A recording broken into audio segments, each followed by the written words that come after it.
नमस्ते दोस्तों, स्वागत है आपका हमारे एक नए वीडियो में। क्या आपने आज बाजार को देखा?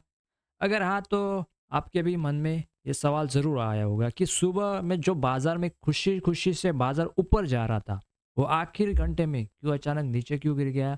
निफ्टी क्यों गिरा? वेदांता के शेयर क्यों टूट गए? जबकि उसे एक बड़ा प्रोजेक्ट मिला और अडानी पावर क्यों रॉकेट बन गया?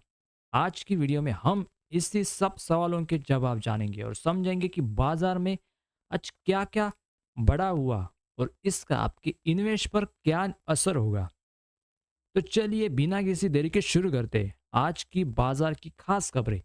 आज बाजार में एक अजीब सा दिन था। सुबह से तो सब कुछ ठीक चल रहा था, बाजार ऊपर की ओर बढ़ रहा था, लेकिन आखिर एक घंटे में जो हुआ उसने सबको चौंका दिया। जितनी कमाई हुई थी सब आखिर एक घंटे में खत्म हो गया। ऐसा लगा कि निफ्टी कहीं लाल निशान में बंद ना हो जाए।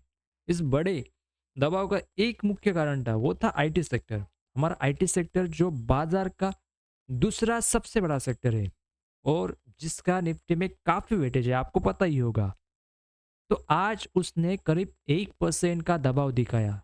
ऐसा नहीं था कि अमेरिकन या ग्लोबल मार्केट से कोई बड़ा इंडिकेशन आ रहा था।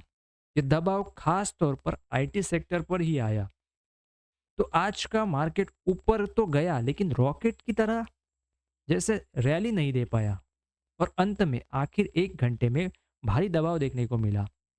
अब बात करते हैं वेदांता की।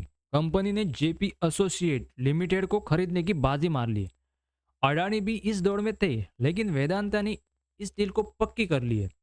लेकिन इस खबर के बाद वेदांता के शेयर में 3% की गिरावट देखने को मिली। ऐसा क्यों?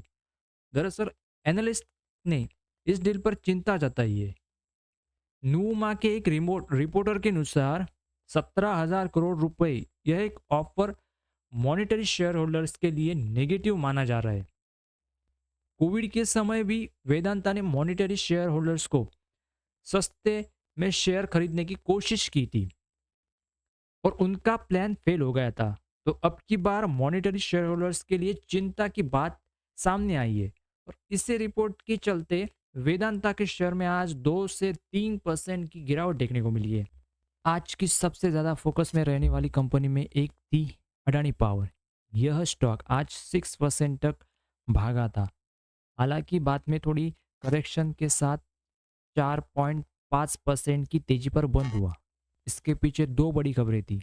पहली, अडानी ग्रुप ने 2032 तक पावर सेक्टर में $60 बिलियन निवेश करने की योजना बनाई है। यह एक बड़ा निवेश है। इसका मतलब है कि सेक्टर का विकास, रेवेन्यू में वृद्धि और मुनाफे की संभावना है। दूसरी, भूटान में 6,000 करोड़ रुपए का एक हाइड्रो प्रोजेक्ट भी अडानी पावर को मिला है। इन दोनों खबरों के चलते अडानी पावर के शेयर में आज जबरदस्त तेजी देखने को मिली। बिजनेस बढ़ाने की खबर हमेशा स्टॉक को पॉजिटिव रिएक्ट करवाती है और यही गणित आज अडानी पावर में देखने को मिला है।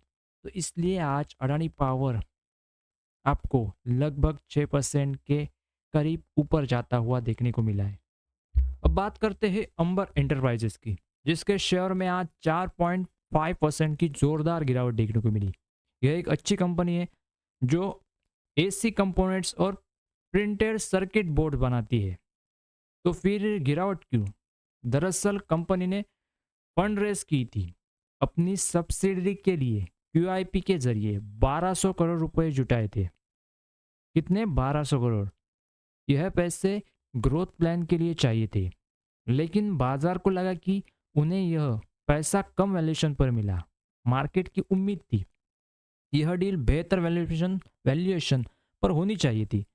बाजार की यह उम्मीद पूरी नहीं हुई और इसकी वजह से 1200 करोड़ रुपए जुटाने के बावजूद अंबर एंटरप्राइजेस के शेयर में आज 4.5% की गिरावट आई। आज की सबसे बड़ी खबर, सेमीकंडक्टर कंपनियों में तेजी। मोस्टचिप, एसपीईएल सेमीकंडक्टर, टायल टेक्नोलॉजी और सीजी पावर जैसे स्टॉक में अच्छा परफॉर्मेंस देखने को मिला। चलिए इसे ऐसे समझती है, आजकल हर इलेक्ट्रॉनिक चीज़ में एक छोटी सी चिप लगी होती है, जैसे आपके फ़ोन में, गाड़ी में और कंप्यूटर में। इन चिप्स को कहते हैं सेमीकंडक्टर। हमारे देश के लिए इन चिप्स को खुद बनाना बहुत ज़रूरी है ताकि हम दूसरे देश पर निर्भर ना रहे। हमारी सरकार भी यही चाहती है, इसलिए सरकार ने एक बहुत बड़ा 1.5 लाख करोड़ का प्रोजेक्ट शुरू किया है ताकि देश में ही ये चिप्स बनाई जा सके। सरकार के इस कदम से कंपनियों को बहुत फायदा हो रहा है क्योंकि उन्हें नए काम और नई बिजनेस मिलने की उम्मीद है। जब किसी कंपनी के लिए बड़ा फायदा या नया बिजनेस आने की खबर आती है तो उसके शेयर में तेजी से ऊपर जाते हैं। इसकी वजह से सेमीकंडक्टर कंपनियों में के स्टॉक में आज तेजी देखने को मिली। तो दोस्तों, शेयर मार्केट में छोटी मोटी हलचल होती रहती है, लेकिन हमेशा बड़ी तस्वीर देखनी चाहिए, यानी लॉन्ग टर्म ग्रोथ को देखना चाहिए। जब आप ये समझेंगे तो बाजार को समझना और भी आसान हो जाएगा। तो ये थी आज की कुछ अपडेट्स, इंपॉर्टेंट न्यूज़।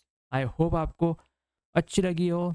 तो कुछ वैल्यूबल लगे तो चैनल को सब्सक्राइब और लाइक ज़रूर कर देना। मिलते हैं अगले वीडियो में, तब तक के लिए धन्यवाद।